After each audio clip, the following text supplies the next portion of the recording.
اور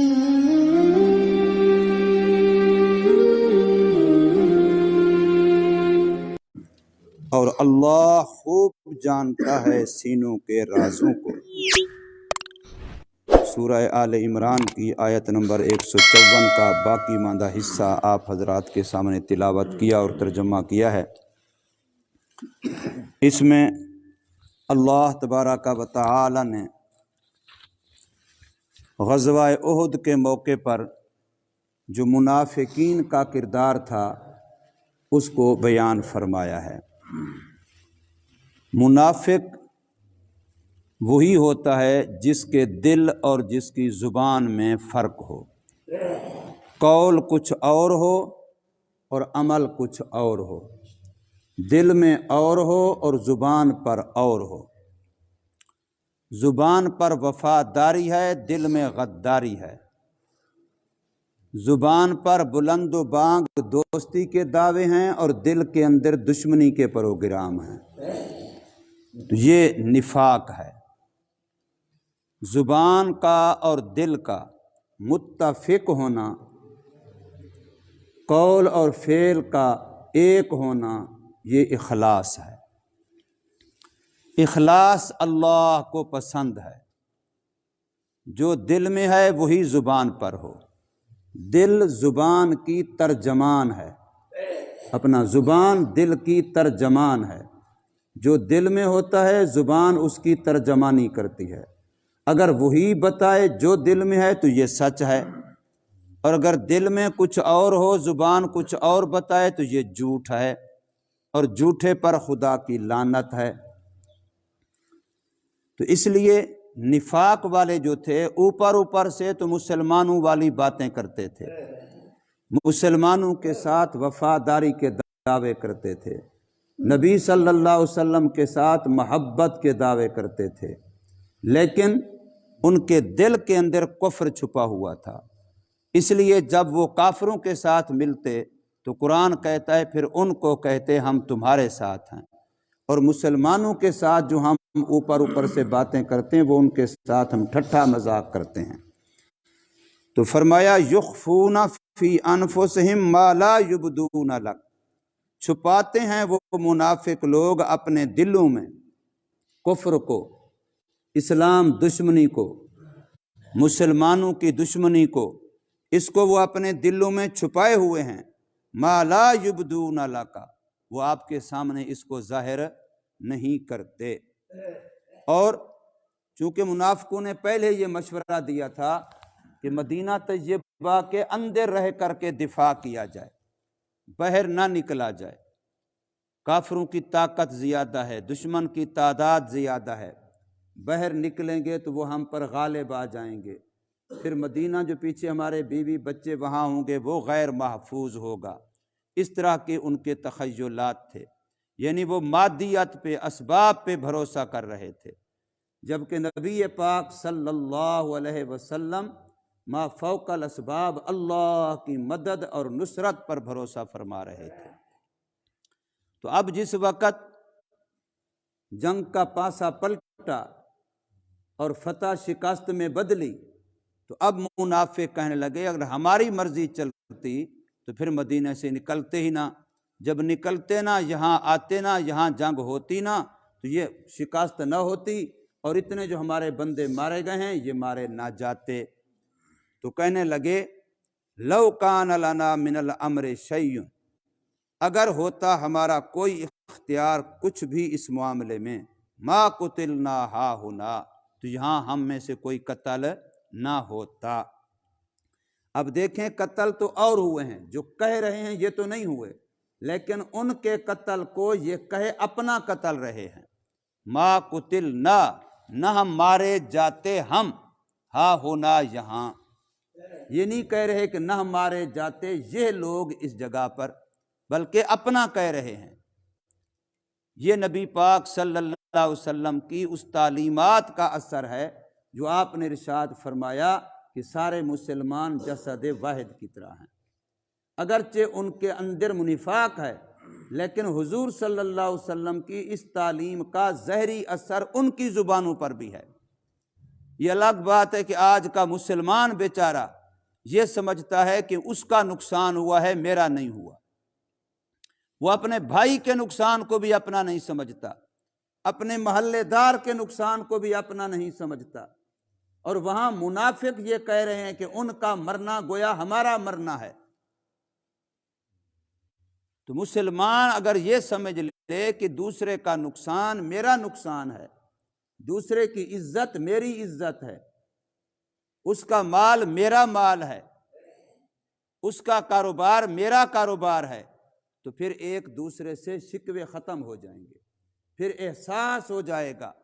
کہ جب دوسرے کی چیز کو اپنی چیز سمجھے گا تو جیسے اپنی چیز کا خیال رکھتا ہے، حفاظت کرتا ہے، دوسرے کی چیز کی ایسے کرے گا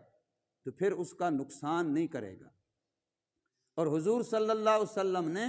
مومن کی تعریف یہی فرمائی ہے کہ ایمان والا کہلانے کا حقدار ہی وہی آدمی ہے کہ جس سے قرب و جوار والے، ملنے جلنے والے، ہمسائے اور اعزاء اور رشتہ دار،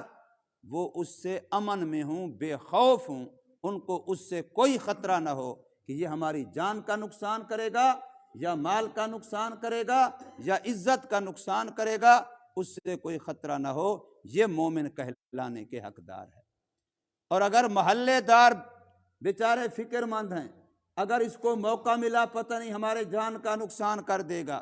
مال کا نقصان کر دے گا، یا اللہ نہ کرے عزت کا برا چاہے گا، تو پھر یہ بندہ مومن کہلانے کا حقدار نہیں ہے۔ المؤمن من امنہ الناس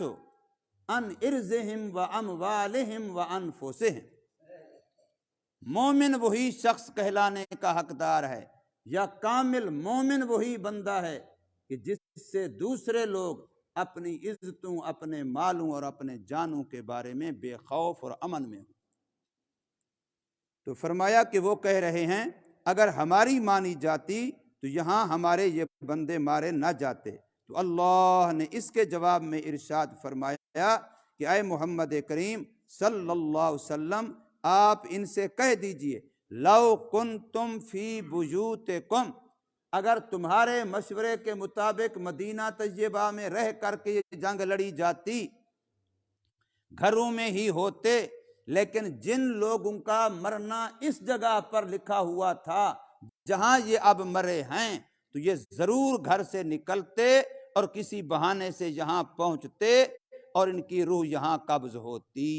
اس لیے کہ اللہ نے مرنے کا وقت بھی لکھا ہے، مرنے کی جگہ بھی لکھی ہے اور مرنے کی حالت بھی لکھی ہے۔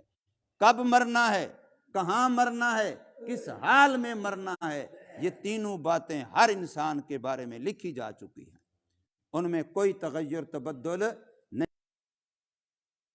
کل فرما دیجیے اے محمد کریم صلی اللہ علیہ وسلم لو کنتم، اگر ہوتے تم فی بیوتکم، اپنے گھروں میں، لبرز الذین کتبا، ضرور اللہ یہاں ان کو اللہ ضرور کسی نہ کسی بہانے سے نکالتا اور لاتا۔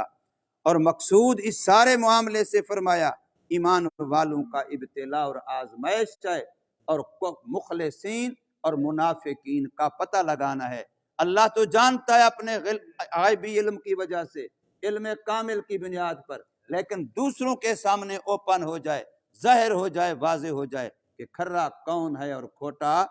کون ہے۔ تو فرمایا وَلِيَبْتَلِيَ اللَّهُ مَا فِي صُدُورِكُمْ، اور تاکہ ابتلا اور آزمائش کرے اللہ اس چیز کی فی صدورکم جو تمہارے سینوں میں ہے، وَلِيُمَحِصَ، اور تاکہ چھان بین اور خوب نکھار دے اللہ تعالیٰ اس چیزوں کو فی قلوبکم جو تمہارے دلوں میں ہے، وہ کھل کر کے واضح ہو جائے کہ نفاق والے کون ہیں اور اخلاص والے کون ہیں۔ واللہ علیم بذات الصدور، اور اللہ جاننے والا ہے سینوں کے رازوں کو۔ ہم کیسے مسلمان ہیں، کتنے کام کرتے ہیں، کہتے ہیں جی کسی کو پتہ نہیں ہے، بس سوا تیرے کسی کو پتہ نہیں ہے، اور کتنی باتیں ہم کہتے ہیں جی دل دل میں میرے ہے، کسی کو کیا پتہ۔ ورنہ مومن کسی حال میں اکیلا نہیں ہے، ہر حال میں اللہ اس کے ساتھ ہے۔ وَهُوَ مَعَكُمْ أَيْنَمَا كُنْتُمْ، وہ اللہ تمہارے ساتھ ہے جہاں کہیں بھی تم ہو۔ کسی جگہ پر کسی وقت بھی مومن اکیلا نہیں ہوتا۔ یہاں جو آیات کریمہ گزری ہیں، ان میں بعض لوگ جن کے دل میں اللہ تعالیٰ معاف فرمائے صحابہ کرام رضوان اللہ تعالی اجمعین کے بارے میں موقع ملے تو وہ اپنی زہر اگلتے رہتے ہیں زبان کے ذریعے یا قلم کے ذریعے۔ جو رفض شیعت سے متاثر لوگ ہیں یا رافضی شیعہ لوگ ہیں تو وہ کہتے ہیں جی بدر میں، جیسے ہمارے وزیر اعظم نے بھی الیاذ باللہ چند دن پہلے کہہ دیا تھا، جب یہ وزیر اعظم تھا عمران خان، اس نے اس وقت کہہ دیا تھا کہ وہ لوٹ مار کر رہے تھے اور فلاں کر رہے تھے، سارے کے سارے یوں ہو گئے تھے۔ اسی غزوہ احد کے بارے میں کہا تھا۔ یہاں ہمارے اہل سنت والجماعت کی عقائد کی جتنی کتابیں ہیں، چاہے وہ حنفی ہوں، چاہے وہ شافعی ہوں، چاہے وہ مالکی ہوں، جتنے بھی ائمہ اربع، جتنے بھی اہل سنت والجماعت ہیں، سب کے سب کا متفقہ یہ عقیدہ ہے۔ فرمایا اس لیے اہل سنت والجماعت کے عقائد کی کتابیں سب اس پر متفق ہیں کہ تمام صحابہ کرام کی تعظیم اور ان پر طعن و اعتراض سے پرہیز واجب ہے۔ شرح عقائد نصفیہ ہماری عقیدے کی کتاب ہے، اس کے اندر لکھا ہے وَيَقُفُّ عَنْ ذِكْرِ الصَّحَابَةِ إِلَّا بِخَيْرٍ، یعنی واجب ہے کہ صحابہ کا ذکر بغیر خیر کے اور بھلائی کے نہ کیا جائے۔ جب بھی کسی رسول اللہ صلی اللہ علیہ وسلم کے صحابی کا ذکر کیا جائے تو بھلائی اور خیر سے کیا جائے۔ اس لیے میں نے عرض کیا تھا قرآن مجید میں اگر کہیں صحابہ کرام کی کسی لغزش کا، اجتہادی غلطی کا تذکرہ بھی آیا ہے، اس لیے کہ صحابہ معصوم نہیں ہیں، وہ عام انسان ہیں، غلطیاں ہوئی ہیں، لیکن میرے اللہ نے ان کی معافی کا اعلان کیا ہے، بار بار کیا ہے، اور کُلًّا وعد اللہ الحسنی، اللہ نے سب سے جنت کا وعدہ فرمایا ہے۔ رضی اللہ عنہم ورضوا عنہ، قرآن نے بار بار کہا ہے۔ اسی طریقے سے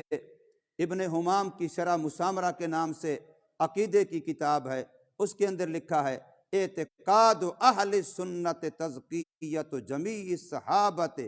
والثناء علیہم، یعنی اہل سنت والجماعت کا عقیدہ یہ ہے کہ تمام صحابہ کرام کو عادل اور ثقہ سمجھیں، ان کا ذکر مدح اور ثناء کے ساتھ کریں، اس کے علاوہ نہیں۔ شرح مواقف کے نام سے اہل سنت والجماعت کی عقیدے کی کتاب ہے، اس کے اندر لکھا ہے یجب تعظیم الصحابۃ کلہم والکف عن القدح فیہم، یعنی تمام صحابہ کی تعظیم واجب ہے اور ان پر طعن و اعتراض سے باز رہنا بھی واجب ہے۔ اس لیے ضروری ہے کہ ہم اہل سنت جماعت والے، چونکہ ہمارا یہ پکا ٹھکا عقیدہ ہے اور حقیقت ہے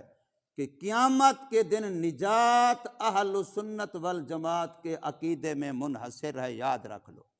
عملی لحاظ سے کوئی قصور ہو، کوئی خطا ہو، وہ اللہ معاف فرما دیں گے۔ عقیدے کے لحاظ سے شرط ہے یہ بات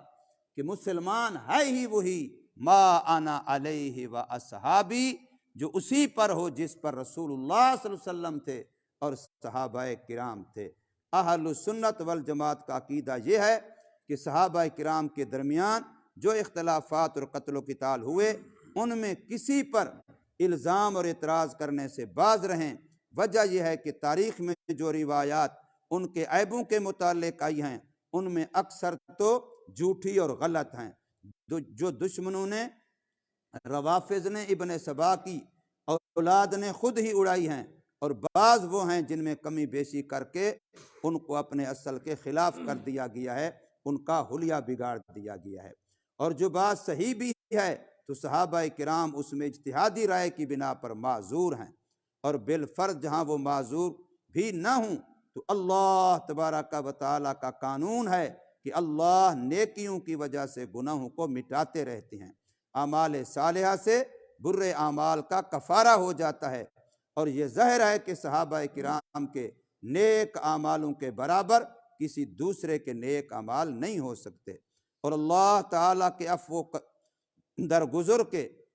جتنے وہ مستحق ہیں کوئی دوسرا اتنا مستحق نہیں ہے، اس لیے کسی کو یہ حق نہیں کہ ان کے اعمال پر مواخذہ کرے اور ان میں سے کسی صحابی پر بھی کوئی طعن و اعتراض کی زبان کھولے یا قلم چلائے، یہ کسی مسلمان کے کسی انسان کو حق حاصل نہیں ہے۔ اللہ تبارک و تعالی ہمیں صحیح عقیدے نصیب فرمائے جو اہل سنت والجماعت کے ہیں، اور اللہ پاک ہمیں سنت کے مطابق عمل کرنے کی توفیق دے۔